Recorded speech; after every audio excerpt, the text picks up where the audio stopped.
요즘 스마트폰으로 터치 몇 번에서 축의금이나 물건 거래 대금 직접 송금하는 경우 많죠.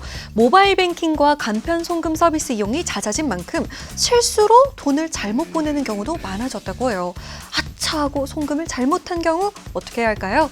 이런 경우 즉시 해당 은행에 연락해서 도움을 요청해야 하는데요. 하지만 돈을 받은 사람과 연락이 안 되거나 돈을 돌려주지 않는 경우도 종종 있다고 해요. 예금보험공사가 이럴 경우를 대비해서 시작한 것이 바로 사고 송금 반환 지원 제도입니다. 반환 지원 대상 금액은 5만 원 이상 1,000만 원 이하고요. 최대 3단계에 걸쳐서 돈을 대신 받아주고 있습니다.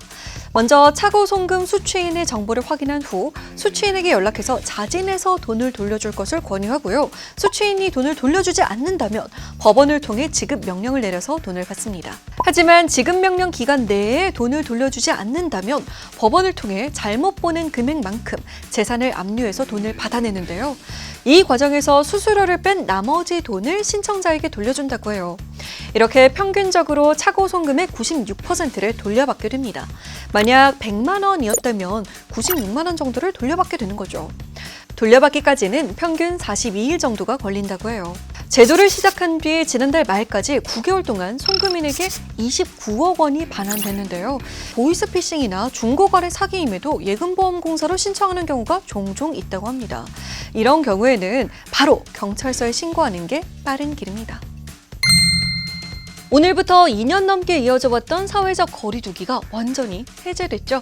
일일 확진 환자 수도 5만 명 밑으로 떨어지면서 일상 회복에 대한 기대감이 어느 때보다 높아지고 있는데요. 각종 행사와 대면 모임도 재개될 것으로 예상되면서 일상 회복과 관련된 상품 매출 큰 폭으로 올랐습니다. 봄 날씨가 이어지면서 아웃도어 상품 매출은 지난해 같은 기간 대비 44%가량 큰 폭의 상승을 보였고요. 립스틱 등 색조 화장품을 찾는 소비자들이 눈에 띄게 늘었다고 해요. CJ 올리브영의 최근 2주간 색조 화장품 매출은 전년 대비 33%나 뛰었는데요. 롯데백화점의 경우 이달 들어 색조 화장품 매출이 20% 증가했고요. 현대백화점 역시 4월 화장품과 향수 매출 각각 35%, 68% 늘었습니다. 화장품 업계는 향후 실내 마스크 착용 의무가 해제되면 매장 내 화장품 테스터 사용이 가능해져서 매출을 한층 더 끌어올릴 것으로 내다보고 있어요.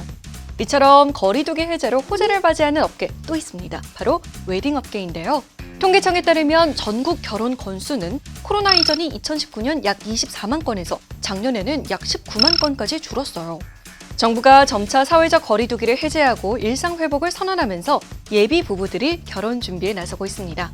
지난 17일 롯데백화점에 따르면요. 올해 들어 롯데 웨딩 멤버스 매출액은 지난 2년에 비해 50%가 늘었는데요. 호텔업계에 따르면 1분기 호텔 예식장의 예약률은 전년 같은 기간보다 20-30% 증가한 것으로 나타났습니다. 한편 스드메 예약을 포함한 예물, 혼수 등의 구매 고객도 늘 것으로 예상되면서 다양한 업계에서 고객 수요에 대응하기 위한 준비에 나서고 있습니다. 여러분, 일사이프에서 아침마다 뉴스레터도 함께하고 있는 거 아시죠? 너무나도 많은 이슈 한 번에 파악하는 방법, 일사이프 뉴스레터도 함께해주세요. 내일 만나요. 안녕!